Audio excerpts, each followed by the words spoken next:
হাদিসের মধ্যে স্পষ্ট ভাবে আসছে মিন গাইরি আইয়ুন কাসা মিন আজরিহি শাইআ, রোজাদারের বিন্দু পরিমাণ সওয়াব হ্রাস পাবে না।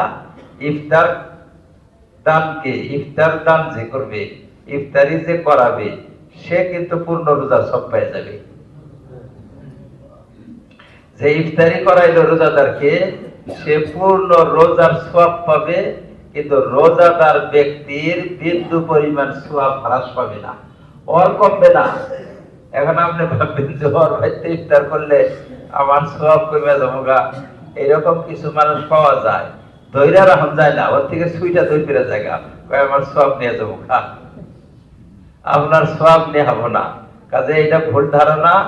অন্যের বাড়িতে ইফতার করায়, অন্যজনে যদি আপনাকে ইফতার করায়, ইফতার করাইলে সে যে সওয়াব পাবে আপনার রোজার সওয়াব না, অর্থাৎ আপনার সমান রোজার সওয়াব আল্লাহ নিজের পক্ষ থেকে তাকে দিবে,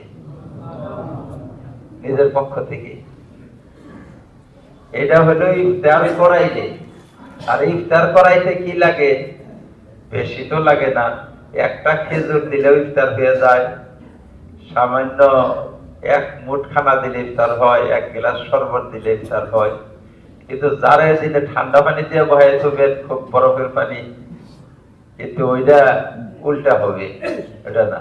মুনাসিব, যখন যেটা মুনাসিব সামান্য। আর যদি পেট ভরে খাওয়াইয়া দিলেন, পেট ভরে যদি খাওয়াইলেন, তাইলে তো আল্লাহ তাআলা তাকে জান্নাতে পেট ভরে খাওয়াবে। জান্নাতের মধ্যে আল্লাহ তাআলা ওই বান্দাকে মানে তৃপ্তি সহকারে পানাহার করাবেন।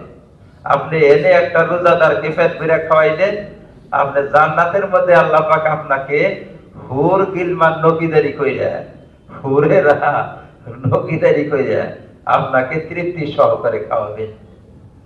জান্নাতের মধ্যে তৃপ্তি সহকারে যদি খাইতে চান, তাহলে এখানে রমজানের মধ্যে একজন রোজাদারকে আপনি পেট ভরে খাওয়াইলে আপনি মনে হয়ে যাবো আপনার। এনে পেট ভরে খাওয়াইতে তো সামান্য খানা লাগে, এক পোয়া 300 গ্রাম খিলাইলে হয়। জান্নাতের মধ্যে তো কোনঠেলে খাবো। একজন মানুষ মানে টন হিসাবে খাবো। একজন মানুষের খানা 10 টন বা 20 টনে বা খানা খাবো, বুঝছেন কথা? টন হিসাবে খাবো, মানে খাইয়েই আছে, মানে তৃপ্তি সহকারে খাইয়েই আছে। পেট ভইরা, পেটে জুলুম হওয়া, পেটে অসুখ হওয়া, পেটে গ্যাস হয়ে যাওয়া, পেটের মধ্যে ভারী হয়ে যাওয়া, এগুলা জান্নাতের খানায় হবে না। আপনি খাইতেই থাকবেন, স্বাদ পাইতেই থাকবেন, তার মানে তৃপ্তি আপনার, খাইয়েই থাকেন।